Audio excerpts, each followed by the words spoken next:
Mark Nicholson has just returned from his first trip to Spain with Passion Life, and I've just returned from my 33rd trip to China.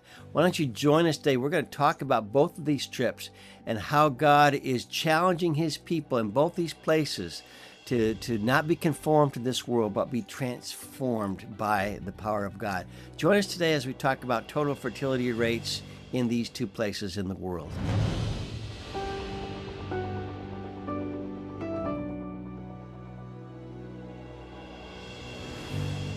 Well, as always, we want to welcome our viewers here to the Passion Life podcast. We're glad to have you with us today. Again, it's Mark Nicholson here, the Executive Director of Passion Life Ministries, along with our President, John Ensor. John, how are you?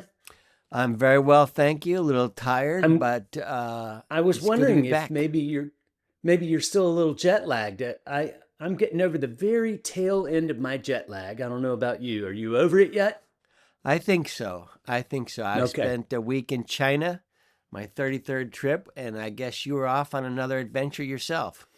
That's right. I was in Europe, in Spain this last week. Okay. And have just gotten back in the last couple of days. And so I thought we'd talk about our two recent trips, since we were both overseas at the same time. You got back just a hair earlier than I did from your trip, but I think but you had further to go and further to recover than I did. So look forward to talking about that today. There's a lot of differences between Spain and China, but there's one thing that links them and many, many other countries in the world, and that is that the trend in our time against having many children, or having children at all, or even getting married now. And it reminds me of a biblical challenge I received when I was a very young Christian. I've never forgotten it. It comes from Romans chapter 12, and it's just this general appeal for us to be aware of the trends of the world and not to be conformed to them. And we're dealing with this in Spain and in China with one of these things that's very powerful and conforms your thinking into the shape of the world that leads to death. Let me just read the verse to you. It says, "Do not be conformed to this world." This is Paul writing to the Romans in chapter 12. "Do not be conformed to this world, but be transformed by the renewal of your mind, that by testing you may discern what is the will of God, what is good and acceptable and perfect." And when it comes to the patterns of this world, or conformity to the patterns of this world, it just seems to me that, especially in China, the whole idea of having children and getting married and having children, I should say, is just becoming, it's becoming rare, is what it is. And the idea of rejecting marriage and having no children, or maybe one or two at the most, is what it looks like to conform to this world today. We see it here in America, don't we? It's everywhere. Just like we see it it's everywhere. It's in China, as you say, and you're seeing it more and more as you go. Is that right? Yeah, except for maybe Africa. If you look at childbirth rates around the world, Africa seems to be somewhat of the exception still. But in much of Europe, for sure, and in much of Asia, the lack of children is moving from being a moral crisis, which you and I look at it as a moral crisis,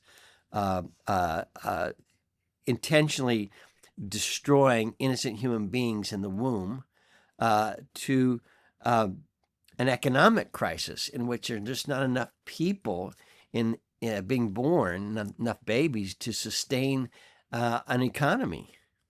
This is where those biblical directives like to be fruitful and multiply and fill the earth, they have ramifications that are not just moral. It's good for society. It's good for the world that we live in. It's good for economics, and we always put off the commands of God to our own peril.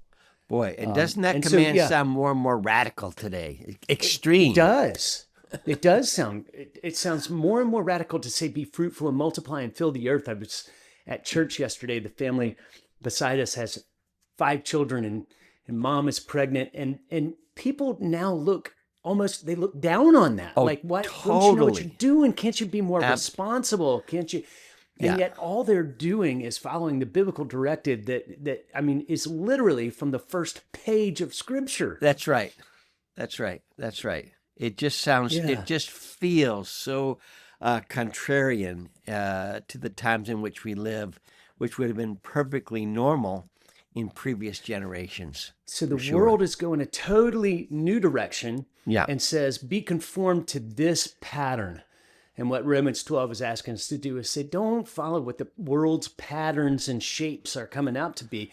that's right. Transform yourself. Let your mind be transformed by the Holy Spirit, the renewing of your mind, so that you can find out what's actually good. And as it goes on to say, what's perfect. This is, if you want things to be perfectly in the will of God and to work out the way He designed them to perfectly, then you've got to be transformed. You can't just go along with the culture. Exactly. We all got to grow up as Christians and be contrarians in the context of not conforming to the patterns of this world.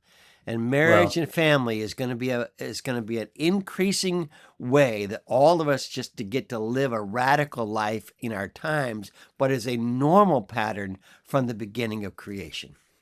no question about it. And I was Yeah. just in Spain Yeah. these last couple of weeks, and Spain is a place where it even to me as an observer, as a tourist, if you will, someone who's just visiting for a short amount of time, I Yeah. can see in the big cities, you just don't see very many people pushing around baby strollers and holding babies in the little backpacks and things that we used to Yeah. carry our babies around in when I had young children. You see it more when you get outside of the cities and into more rural areas, and that's typical in every place that you go. But Right. Spain is one of those countries in the world that has been radically shifting away from a biblical worldview, and the culture has been dominating people's mindset in what's good, what's pleasing, and what's Yep. perfect. Yep.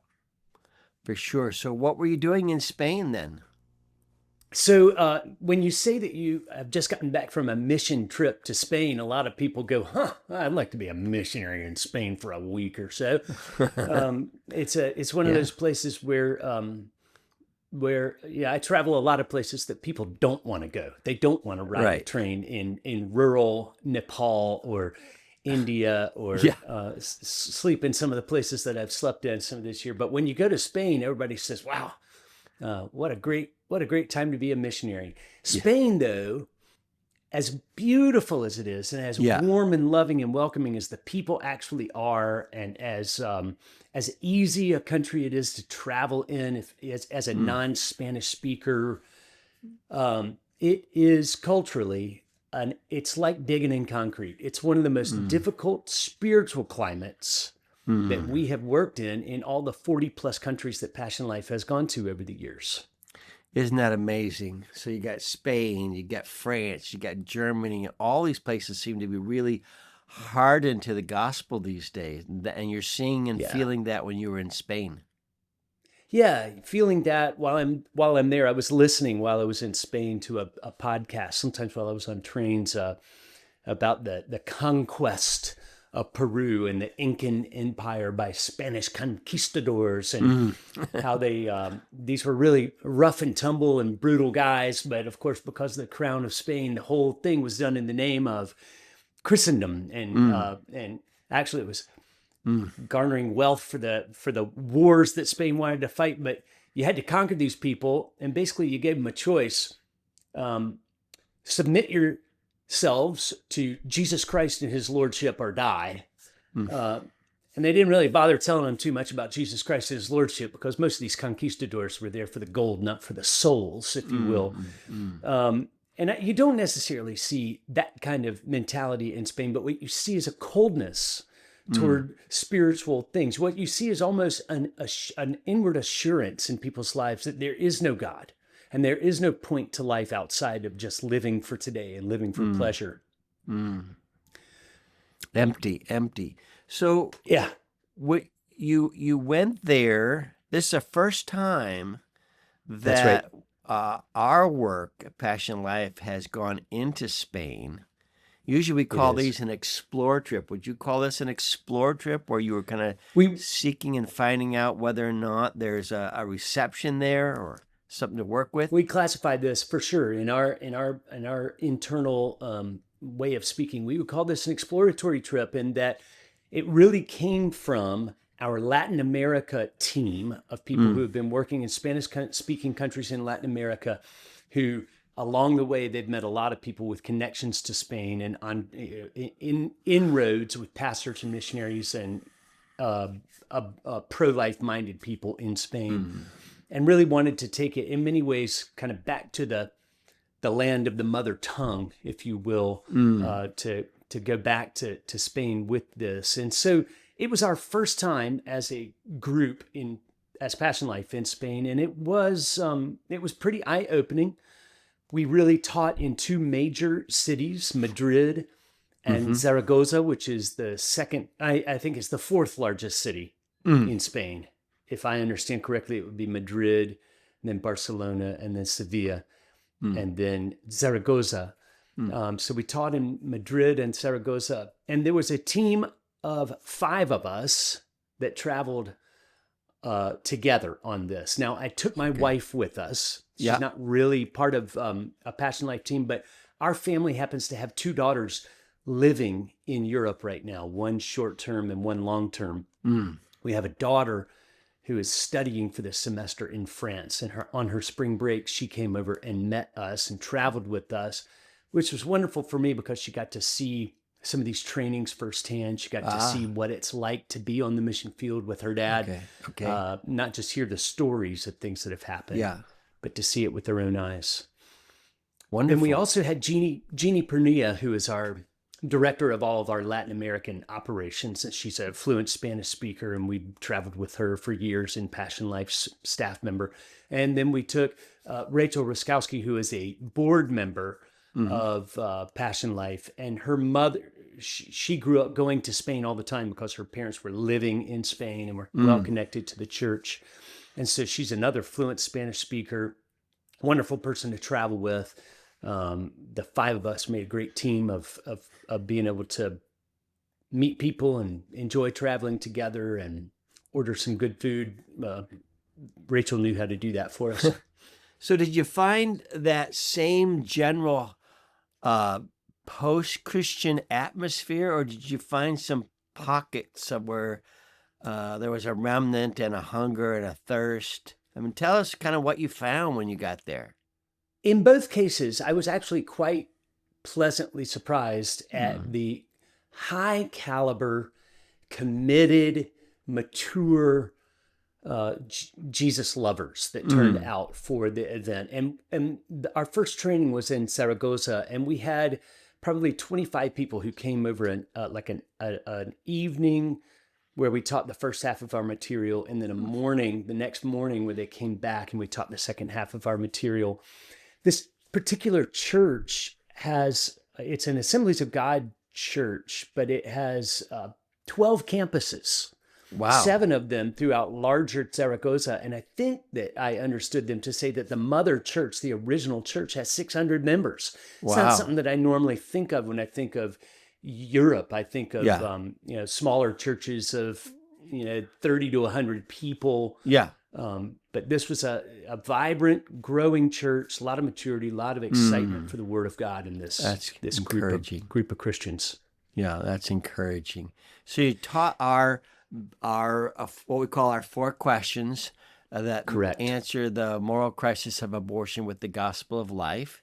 Did they respond in a way that you think it's going to reproduce? They did. I think that one of the things that's always encouraging to me is when the senior pastor of a church like that shows up and seems to be the most engaged and the most excited. Boy, and the that biggest is a key.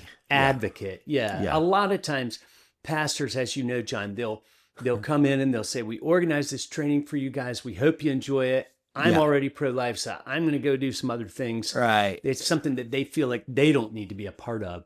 But when the senior pastor actually stays for it all and is taking notes as quickly as he can and asking questions and interacting, you know that is something that he's going to continue to put before his people in coming weeks and months as he Yes. unfolds and processes some of the things that he worked through. That's a leader who's going to lead well on Very this well. sensitive issue for sure.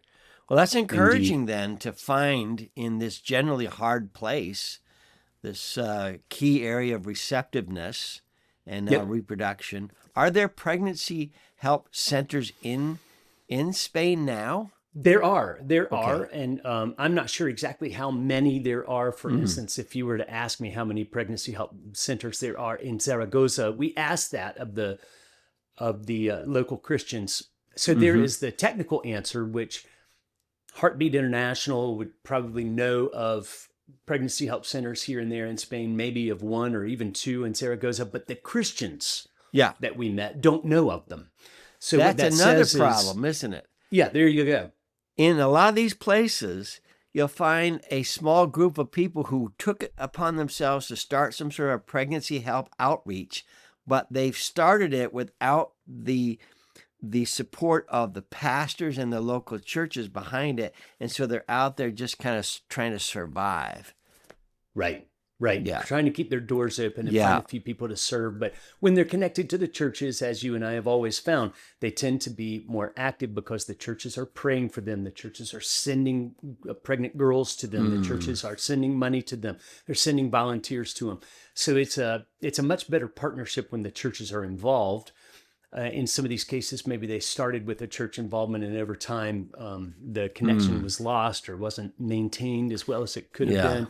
Yeah. Whatever it is, we found in Zaragoza that when we asked this very vibrant church about local pregnancy ministry, they were not aware of any that was going on in that city.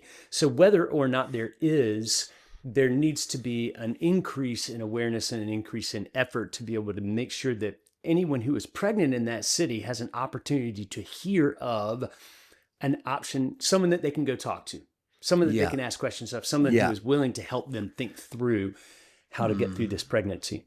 And it's a great entry point for the churches now to directly impact their culture rather than, than to be conformed to the culture, to be a challenge to the culture, and even to lead the culture back toward a worldview that will lead to Yeah. ultimate human flourishing, I guess is a good way of put it in today's It is. terminology. Well, that's really great. I'm glad that we got to Spain. I, meanwhile, went to China, and we'll take a break here, and I'm going to come back and tell you what I was doing in China and how it connects with the work that you're doing in Spain, and how everybody watching us can feel a part of this truly global challenge for us not to be conformed to this world, but to be transformed by the renewal of Christ and impacting the culture. We'll be right back. The U.S. accounts for only 3% of the abortions that happen in our world each year, leaving 97% of the crisis before us as a world missions challenge. Would you join us in serving where the need is greatest? Passion Life, rescuing the most vulnerable where abortion is most concentrated. As I travel all over the world, people commonly ask me what they can say and do to help a mother who's in a pregnancy-related crisis.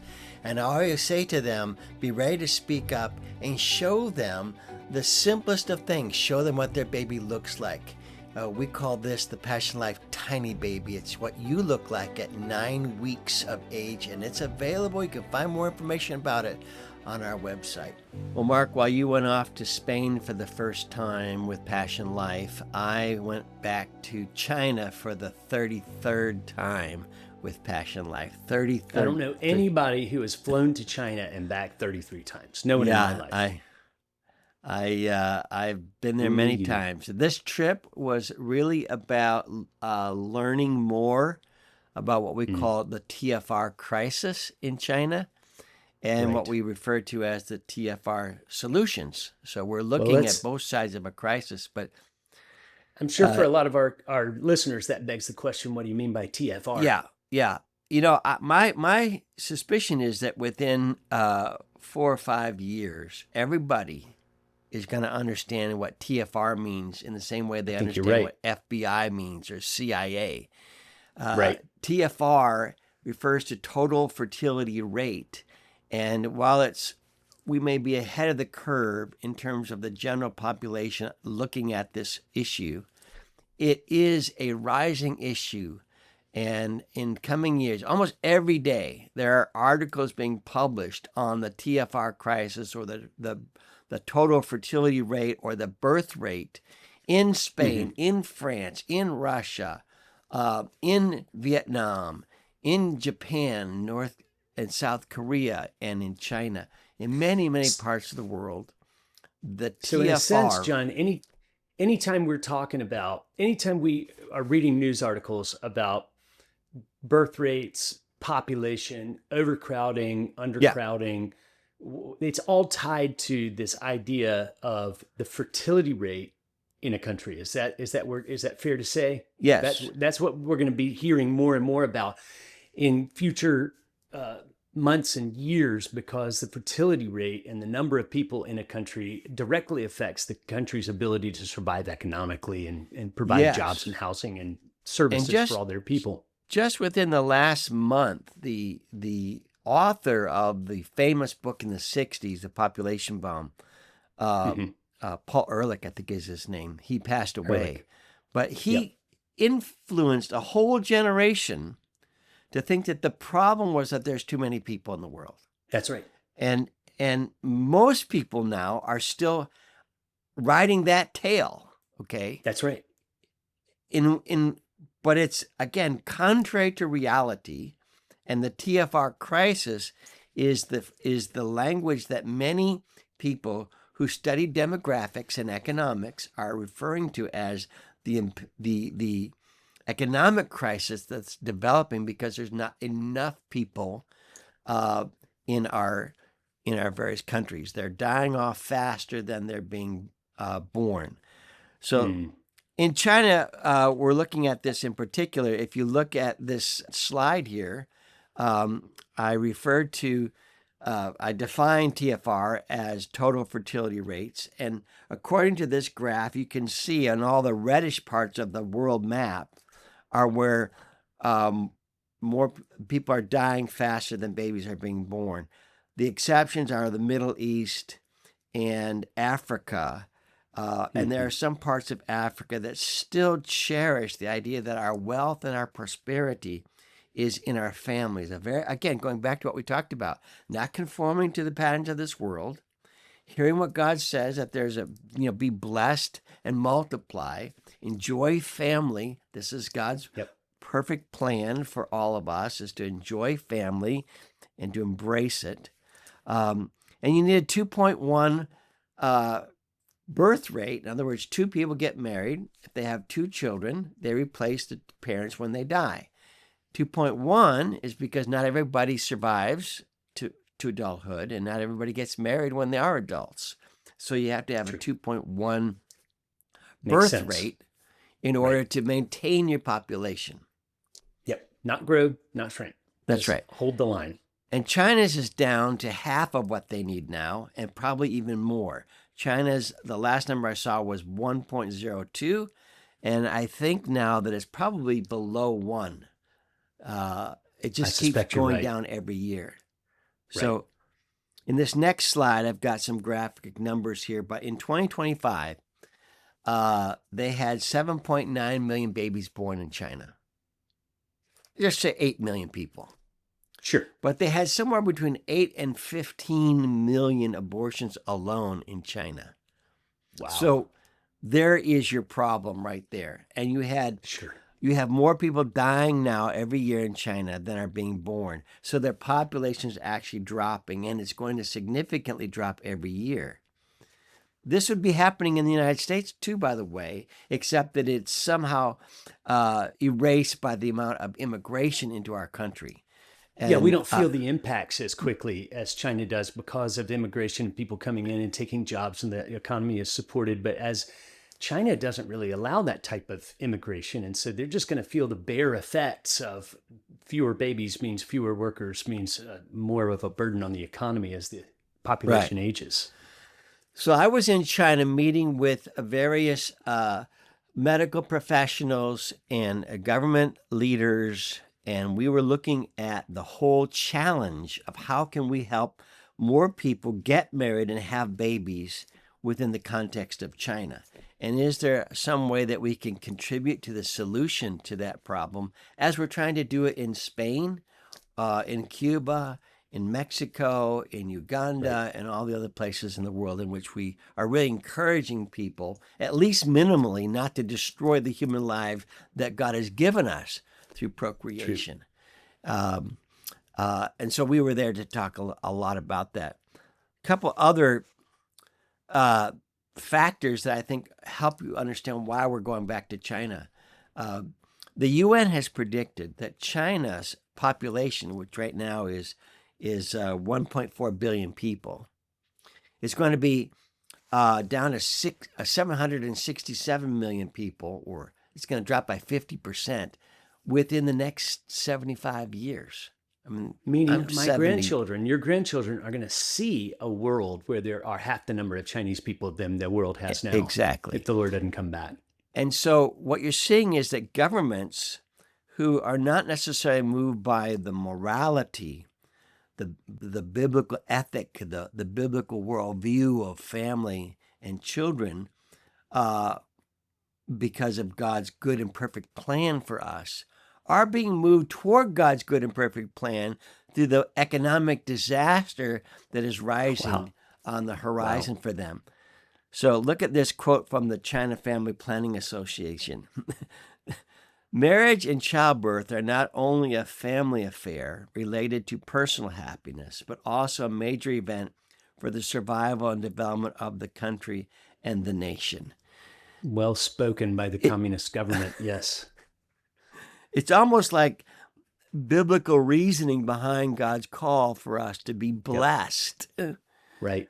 Individually and as a people in the development of families. I have no illusions that the government, and most governments in this world, are being motivated by biblical beauty, moral beauty. But I am seeing, as we see here in places like China, where the economic realities of not having enough people to make things or to buy things represents a collapse of their society. So, well, I encourage people to keep an eye on what is going on with Passion Life, because we have some exciting developments, really much behind the scenes. There are a few things that we really can't talk about in a public forum, but watch our emails, sign up for our newsletter, sign up for our text updates as the Lord continues to send Passion Life around the world for the cause of life and the gospel.